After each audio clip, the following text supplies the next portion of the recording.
राज्याच्या राजकारणातील आताची सर्वात मोठी बातमी आपण पाहतोय। उद्धव ठाकरे आणि राज ठाकरे यांची पुन्हा एकदा भेट झाली आहे। राज ठाकरेंचे शिवतीर्थ या निवासस्थानी उद्धव ठाकरेंनी ही भेट घेतली आहे। तब्बल 2.5 तास दोन्ही ठाकरे बंधूंमध्ये आज चर्चा झाल्याचं आपण पाहिलं। गणेशोत्सवानंतर ठाकरे बंधूंची ही दुसरी भेट आहे। संजय राऊत आणि अनिल परब देखील या भेटीवेळी उपस्थित होते। आगामी पालिका निवडणुकीच्या पार्श्वभूमीवर ठाकरे सेना आणि मनसे यांच्यातील संभाव्य युतीबाबत यावेळी दोघांमध्ये चर्चा झाल्याचं सांगण्यात येत आहे। तर ठाकरे बंधूंच्या भेटीमुळे राजकीय वर्तुळात चर्चांना उधाण आलं।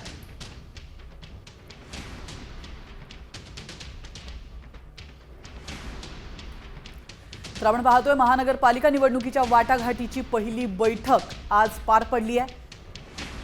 आगामी पालिका निवडणुकीसंदर्भात या बैठकीमध्ये चर्चा झाली आहे। दसरा मेळाव्यासंदर्भात देखील या बैठकीमध्ये चर्चा झाल्याची माहिती आहे। मविया नेत्यांसोबत चर्चेनंतर उद्धव ठाकरेंची आज राज ठाकरे यांच्याशी भेट झाली आहे। मवियामध्ये सहभागी होण्याबाबत चर्चेची शक्यता वर्तवण्यात येते। राजसाहेबांच्या आई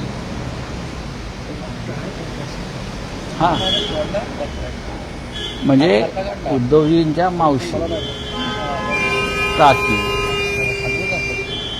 याने निघताना उद्धवजींना सांगितलं की गर्दीमध्ये आपल्याला बोलता आलं नाही, बरोबर, तेव्हा तू परत ये मला भेटायला, बरोबर। आणि त्यानुसार मावशींना भेटायला, कुंदा मावशींना भेटायला म्हणजे राजसाहेबांच्या आईंना भेटायला आज उद्धव राजसाहेबांच्या घरी गेले।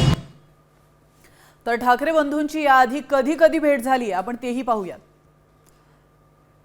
आपण पाहतोय 17 जुलै 2012ला उद्धव ठाकरेंना लीलावती हॉस्पिटलमध्ये दाखल करण्यात आलं होतं। त्यावेळेला राज ठाकरे हे त्यांना बघण्यासाठी गेले होते। 17 नोव्हेंबर 2012 रोजी बाळासाहेब ठाकरे यांचं निधन झालं आणि त्या दिवशी देखील हे दोन्ही बंधू भेटले होते। 12 डिसेंबर 2015ला त्यानंतर शरद पवारांच्या 75 निमित्त एक कार्यक्रम आयोजित करण्यात आला होता। त्यातही राज ठाकरे आणि उद्धव ठाकरे भेटले होते।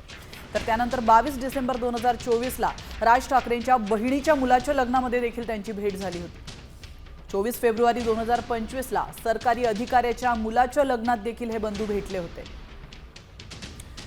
तर 5 जुलै 2025ला मराठी विजय मेळावा घेण्यात आला आणि त्यानंतर 27 जुलै 2025ला उद्धव ठाकरेंच्या वाढदिवसाला देखील राज ठाकरे हे उद्धव ठाकरेंना भेटायला गेले होते। आता isakal.com आहे देशातील नंबर 1 ची मराठी न्यूज वेबसाईट। प्रत्येक अपडेटसाठी isakal.com ला नक्की भेट द्या।